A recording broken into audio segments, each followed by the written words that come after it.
Começa agora um programa que traz tudo sobre o livro mais lido em todos os tempos. Apresentamos O Som do Livro.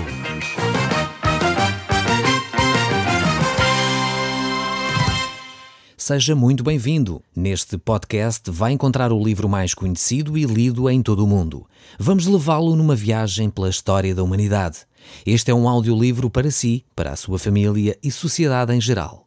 Contextualização e comentários de Paulo Chaveiro. Nós chegamos agora ao capítulo 36 do livro do Êxodo. E estamos de volta aqui ao assunto do tabernáculo depois de um pequeno interregno. Seria útil se você tivesse na sua mão um pequeno desenho deste mesmo tabernáculo. Algumas Bíblias têm no final este esboço do tabernáculo que nos ajuda a visualizar aquilo que nós temos vindo a falar aqui. As partes diferentes deste tabernáculo, algumas instruções que nós já vimos. Se você tiver um pequeno esboço, um pequeno desenho deste mesmo lugar, seria bem mais fácil de entender aquilo que nós temos vindo a falar. É interessante ver que as instruções dadas por Deus têm muito a ver com a pessoa de Jesus Cristo. Elas apontam diretamente para a pessoa de Jesus Cristo, como nós temos vindo a comentar. E estes dados que Deus dá aqui a Moisés são extremamente rigorosos. Eles são exatos, são muito fiéis àquilo que Deus queria que acontecesse. Nós sabemos que Deus de alguma forma tinha apresentado um modelo a Moisés no monte. E por isso ele sabia exatamente como deveria ser o aspecto deste tabernáculo também. Nós vamos ler aqui neste texto bíblico, no livro do Êxodo, capítulo 36, verso 1, o texto bíblico e aquilo que a Bíblia diz a respeito da construção deste tabernáculo. Ainda continuamos neste aspecto do livro do Êxodo. Diz assim: Assim trabalharam Bezalel e Oliabe e todo o homem hábil a quem o Senhor dera habilidade e inteligência para saberem fazer toda a obra para o serviço do tabernáculo, segundo a tudo que o Senhor havia ordenado. Esta grande equipa foi encarregada da construção do tabernáculo, que pode ser considerada uma das maiores obras que a nação de Israel tinha para fazer naquele momento. Sem dúvida alguma, era uma construção bastante delicada e complicada, com muitos pormenores que deveriam ser levados em consideração. Para esta obra, Deus designou Bezalel, este homem que deveria ter sabedoria, deveria ter o Espírito de Deus para construir esta fantástica obra, que seria considerada de alguma forma o lugar onde Deus se encontrava com o homem. No verso 2 diz assim: Moisés chamou a Bezalel e Oliabe e a todo o homem hábil, em cujo coração o Senhor tinha posto sabedoria, isto é, a todo o homem cujo coração o impeliu a se chegar à obra para fazê-la. Se alguém receber um convite para fazer algum trabalho do Senhor, não deve fazê-lo sem ter o mesmo sentimento que estes homens aqui tinham. Eles tinham um coração colocado neste trabalho. Quantas vezes nós encontramos pessoas a fazer o trabalho na obra de Deus, nas igrejas, e muitas vezes na área social, mas pessoas com má vontade, pessoas muito mal dispostas, fazem as coisas, com uma atitude que muitas vezes estragam mais o trabalho que estão a fazer do que aquilo que deveriam fazer com uma atitude correta. O mau ambiente que tantas vezes essas pessoas criam estraga todo o bom trabalho que poderia ser desenvolvido. Nós, quando nos envolvemos em alguma tarefa, alguma coisa para fazer, devemos-o fazer de coração inteiro. Devemos fazer esta obra com o coração empenhado naquilo que agrada a Deus. Devemos aceitar com gratidão aqueles cargos que nos são dados, estabelecidos, para nós desenvolvermos o trabalho de Deus. E devemos fazê-lo com qualidade.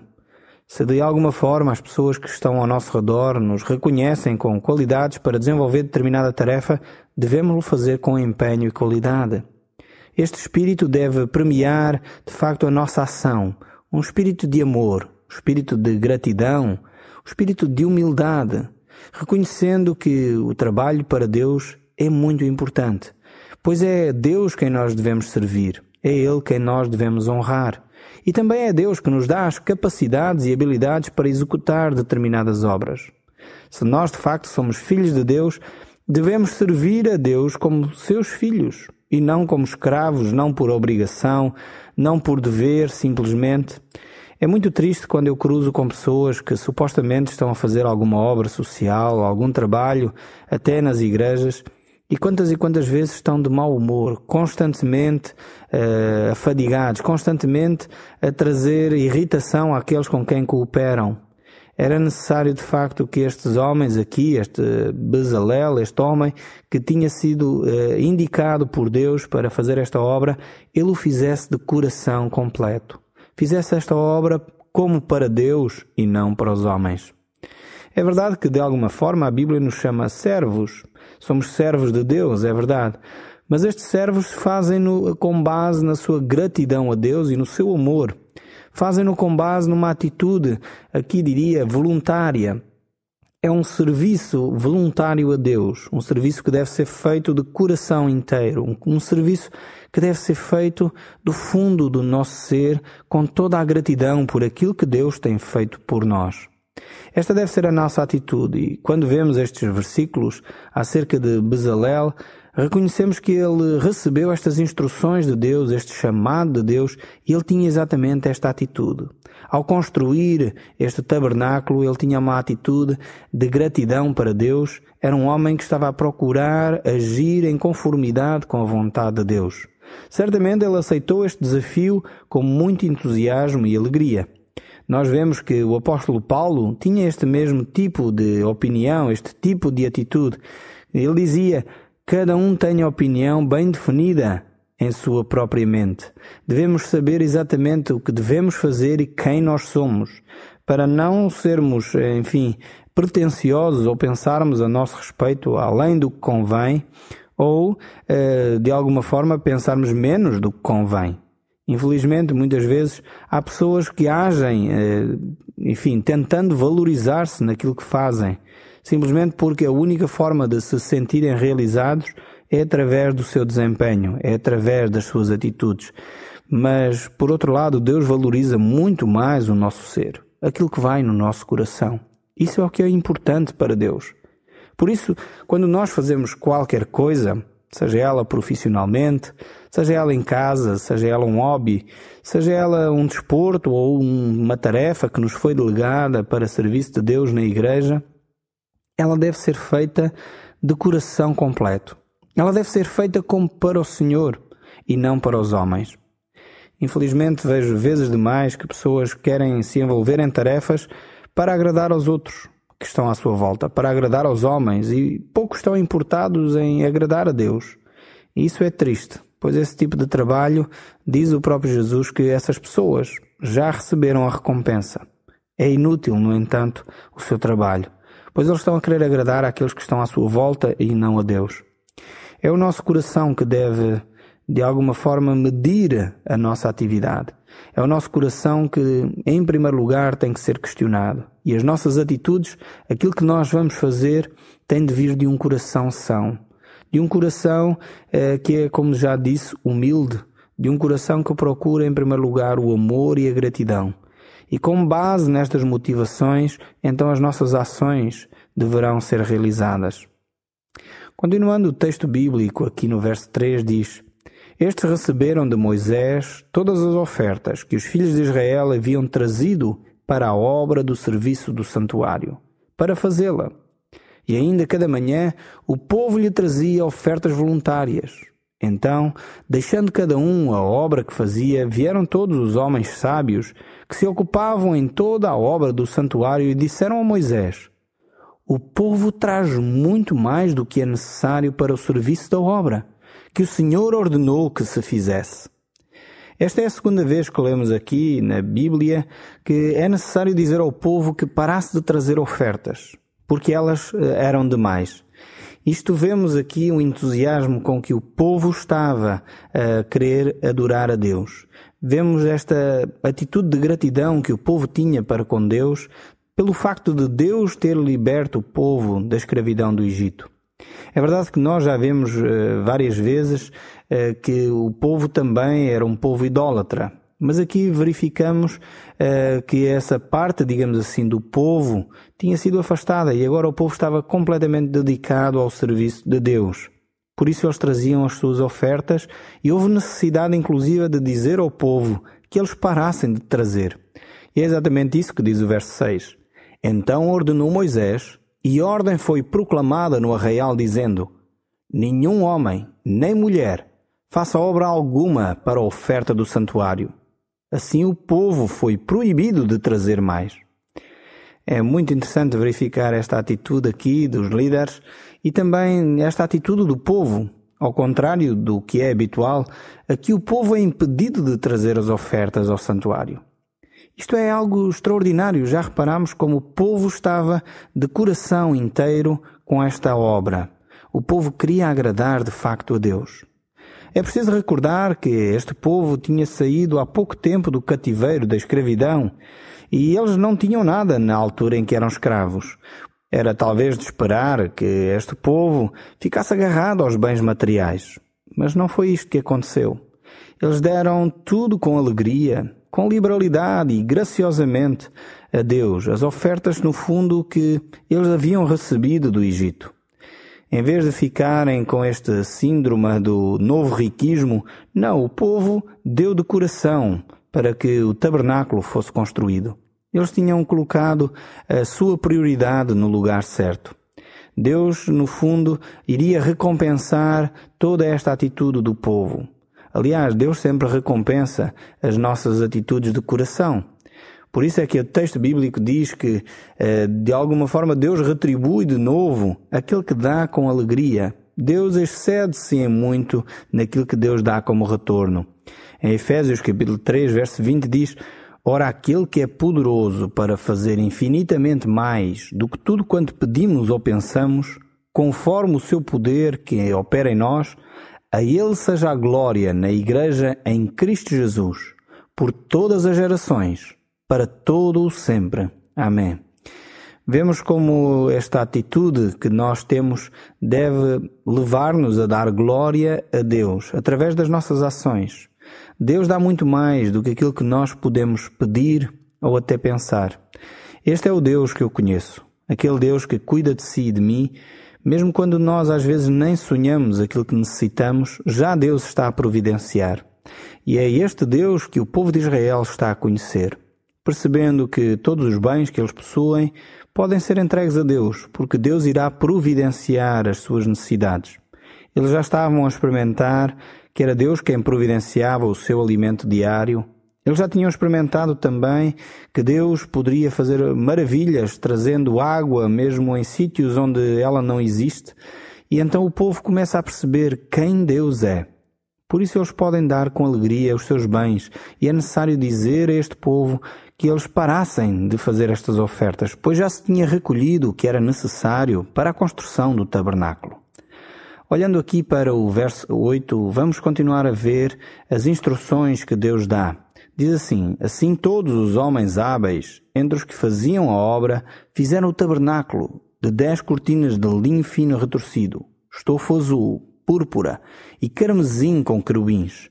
De obra de artista as fez. Vemos como estes homens eram selecionados, escolhidos, não só porque eram homens hábeis, mas também porque eram homens escolhidos por Deus, homens cheios do Espírito de Deus para fazer estas obras.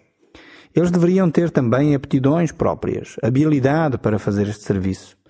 Infelizmente, às vezes verificamos que as pessoas não estão no seu lugar, não estão a fazer aquilo que melhor sabem fazer. E infelizmente, às vezes isso traz muita dor, quer para a própria pessoa que está num lugar onde ela não se sente bem, quer também para o próprio trabalho que essa pessoa está a desenvolver.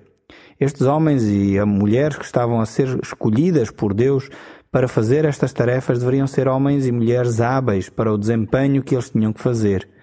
E nós deveríamos de aprender com este princípio aqui, de colocar as pessoas nos seus lugares certos, para que elas pudessem desenvolver as suas aptidões, as suas qualidades, as suas capacidades.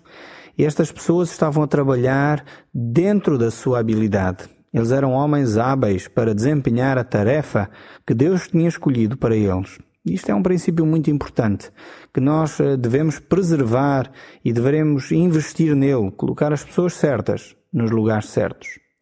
Nós vamos continuar a olhar para o capítulo 37, vamos saltar um pouco aqui alguns versos e olhar então para este texto bíblico do capítulo 37, pois ele continua a ter ensinamentos para nós. Este tabernáculo, este lugar santo, era um lugar de adoração. Hoje cada um de nós, como cristãos, deve de adorar a Deus em qualquer lugar. Não há, digamos assim, um lugar específico para a adoração a Deus. E quando olhamos para a Bíblia, Jesus fala estas questões quando ele está naquele diálogo com a mulher samaritana. Não sei se está lembrado dessa conversa que Jesus teve. Encontramos esse registro dessa conversa no Evangelho de São João, no capítulo 4. E esta mulher faz uma pergunta específica a Jesus. Ela diz onde é que seria o sítio ideal para adorar a Deus. E Jesus responde a esta pergunta de uma forma muito interessante. E eu creio que nós deveríamos refletir nesta resposta de Jesus. Jesus diz assim a esta mulher: Deus é Espírito, e importa que os seus adoradores o adorem em Espírito e em verdade. Se notarmos bem aqui nestas palavras de Jesus, ele não se refere ao lugar, ao espaço geográfico, mas sim à atitude com que os adoradores devem adorar a Deus. A mulher pergunta qual é o sítio importante para ser feita a adoração. Naquele caso ali, na altura de Jesus, ela referia-se ao templo de Herodes que estava construído. E Jesus diz que o mais importante do que um espaço físico, do que casas construídas, o mais importante é a atitude do coração. E essa atitude que Deus vai ter em conta. O tabernáculo apontava para este lugar, um espaço de adoração, um espaço onde o homem se encontrava com Deus. Um lugar onde o homem deveria confessar os seus pecados a Deus. Mas Jesus Cristo nos mostra que o mais importante do que o espaço físico é o nosso coração. É a atitude com que nós adoramos a Deus. E Deus quer exatamente valorizar esta atitude. E foi exatamente isto que nós verificamos quando o povo trouxe os bens para a construção deste tabernáculo. Que ele deu de coração. O povo deu de coração a Deus. E isto é algo muito importante. Devemos ter esta atitude constantemente em nós. Uma atitude que age em concordância com o mais íntimo das nossas motivações. Por isso foi necessário que Moisés tivesse dito ao povo para eles pararem de trazer estes bens, porque eles estavam a dar muito mais do que aquilo que era necessário. Como era bom que hoje em dia houvessem homens também, como Moisés, que têm a coragem de dizer, não, aquilo que nós estamos a realizar, a obra que nós estamos a realizar, aquilo que o povo está a dar é suficiente e por isso não precisam de dar mais.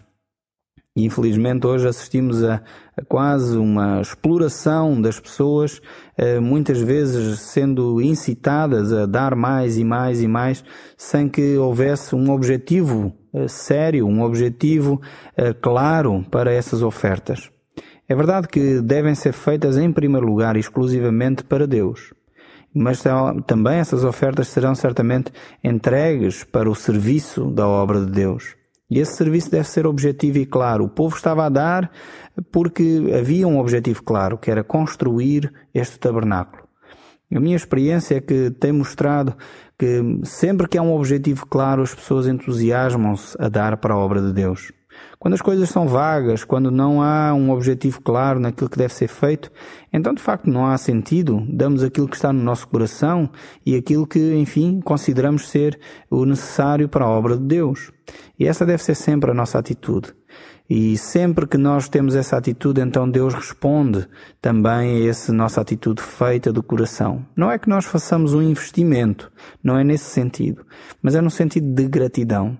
Tudo aquilo que nós fazemos, devemos fazê-lo de coração para Deus. Inclusive é quando nós fazemos a nossa adoração, como eu já disse. Inclusive é quando nós já fazemos também a nossa confissão do nosso pecado. Ela deve ser feita de coração e de um coração limpo. É por isso que a palavra de Deus nos diz que o sangue de Jesus Cristo, o seu Filho, nos purifica de todo o pecado. E diz ainda em 1 João que se nós confessarmos o nosso pecado, Jesus, Ele é fiel e justo para nos perdoar os pecados e nos purificar de toda a injustiça. É deste coração limpo que deve proceder as ações corretas. É deste coração limpo, purificado pelo sangue de Jesus Cristo, que deve proceder as nossas ações em relação a Deus e em relação ao próximo que está e convive conosco. Mas isso só é possível ser feito quando o próprio Cristo purifica o nosso coração. Não há nada que eu possa fazer para que o meu coração possa ser purificado. exceto o pedir perdão a Jesus Cristo. Pois quando Jesus estava na cruz, talvez está lembrado quais foram as palavras de Jesus. Ele disse: tudo está feito, tudo está consumado, tudo está pago, gritou Jesus na cruz. E esta deve ser o nosso reconhecimento, perceber que aquilo que está feito foi feito pelo próprio Jesus Cristo. É por isso que Jesus Cristo também diz: bem-aventurados os puros do coração, porque estes verão a Deus. Aqui, quando Jesus está a falar dos puros do coração, não é que cada um possa purificar o seu próprio coração. Nós temos consciência, pela palavra de Deus, que esta atitude de um coração puro só pode acontecer pela ação de Deus em nós, pelo sangue de Jesus Cristo, como eu já citei há pouco atrás. É por isso que podemos ouvir das palavras de Jesus quando ele diz: eu sou também a luz do mundo, e quem crê em mim não andará em trevas. É esta atitude de ter um coração limpo, de andar na luz, de perceber que é Jesus que é a nossa orientação, que faz de nós verdadeiros adoradores, que faz de nós aqueles que têm uma relação íntima com Deus. É por isso que Deus deu aqui também, neste texto do livro do Êxodo, várias orientações acerca da forma como o tabernáculo devia ser construído, acerca dos utensílios deste mesmo tabernáculo. E como eu já disse várias vezes, este capítulo 37 aponta muitas vezes para Jesus Cristo. Os próprios utensílios apontam para a pessoa de Jesus. Quer o altar de incenso, como nós já vimos, fala-nos da adoração, quer o lugar onde se punha o pão, que fala do próprio Jesus Cristo, que disse: eu sou o pão da vida, quer tantos utensílios do candelabro, que fala de Jesus como a luz do mundo, eles apontam para a pessoa de Jesus Cristo. Estes textos aqui são interessantíssimos para nós, como cristãos que querem seguir a Jesus Cristo nos dias de hoje. Mas devemos ter este coração purificado pelo próprio Jesus Cristo. O seu sangue derramado na cruz, que aponta para aquele altar que está logo à entrada deste tabernáculo, deste lugar onde Deus se apresentava, era o lugar do sacrifício. E Jesus Cristo foi o nosso sacrifício. Ele sacrificou-se por mim e por si, esperando que cada um de nós reconheça o nosso estado e lhe peça perdão e o reconheça como o único Senhor da sua vida. Esse é o desafio que Jesus Cristo lhe deixa hoje, para que você se possa entregar totalmente nas suas mãos. Nós no próximo programa iremos continuar a olhar para os textos bíblicos deste livro do Êxodo. O Som do Livro, uma produção da Rádio Transmundial de Portugal.